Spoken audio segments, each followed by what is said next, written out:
भी प्रभु के साथ अंतिम यात्रा में रखा जाए। उसने बांसुरी को बड़े जतन से कृष्ण की देह के पास रखा। साधु ने मंत्रोच्चार शुरू किया। गांव के लोग एकत्र होकर भजन गाने लगे। हरे कृष्ण हरे राम की धुन हवा में गूंजने लगी। यह दृश्य इतना मार्मिक था कि आसमान में बादल घिर आए, जैसे प्रकृति भी इस क्षण में शामिल हो रही हो। चिता तैयार थी। कृष्ण की देह को धीरे से चिता पर रखा गया। उनके पीले वस्त्र अब भी चमक रहे थे, जैसे सूरज की आखिरी किरणें। साधु ने अग्नि प्रज्वलित की और धीरे धीरे चिता की लपटें उठने लगीं। उसी समय गोलोक में राधा बैठी थीं। उनकी आंखें अब भी आंसुओं से भरी थीं। जैसे ही चिता की लपटें धरती पर उठीं, गोलोक में एक हल्की सी हवा बही। राधा ने आंखें बंद की और धीरे से कहा, कान्हा, तुमने अपनी लीला पूरी कर ली, लेकिन तुम्हारा प्रेम कभी खत्म नहीं होगा। तुम मेरे साथ गोलोक में हो और मैं तुम्हारे साथ वृंदावन में। यह बिछोह सिर्फ शरीर का था, हमारी आत्माएं हमेशा एक हैं।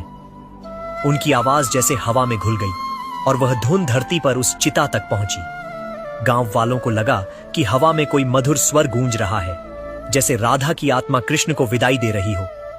चिता की लपटें अब आसमान को छू रही थीं। लोग खामोश खड़े थे, कुछ रो रहे थे, कुछ प्रार्थना कर रहे थे। साधु ने कहा, यह देह भले ही मिट रही हो, लेकिन कृष्ण कभी मिटते नहीं। वे हर उस दिल में जिंदा हैं जो प्रेम करता है, जो धर्म के लिए लड़ता है, जो सत्य के लिए खड़ा होता है। जरा जो अब तक चुप था धीरे से बोला, मैंने उन्हें तीर मारा, लेकिन आज मुझे लगता है कि मैंने उन्हें मुक्ति दी। साधु ने उसकी पीठ थपथपाई और कहा, हां, जरा तुमने उनकी लीला को पूरा किया। जैसे जैसे चिता की राख ठंडी होने लगी, लोग धीरे धीरे अपने घरों की ओर लौटने लगे, लेकिन उनके मन में एक गहरी शांति थी। उन्हें लगा कि उन्होंने उस परमात्मा की अंतिम यात्रा में हिस्सा लिया, जिसने उनके लिए अनगिनत बलिदान दिए। बरगद का पेड़ अब भी खड़ा था, जैसे वह इस पवित्र घटना का साक्षी बनकर हमेशा वहां रहेगा। श्री कृष्ण की कहानी यहीं खत्म नहीं होती। उनकी लीला, उनका प्रेम, उनकी बांसुरी के स्वर आज भी हर उस आत्मा में गूंजते हैं जो प्रेम और सत्य की राह पर चलती है।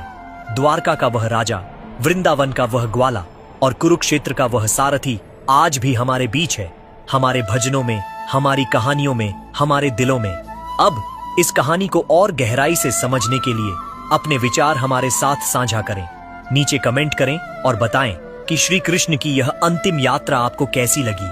क्या इस कहानी ने आपके दिल को छुआ? अगर हां, तो चैनल को सब्सक्राइब करें और इस कहानी को अपने दोस्तों के साथ शेयर करें। हरे कृष्ण हरे राम।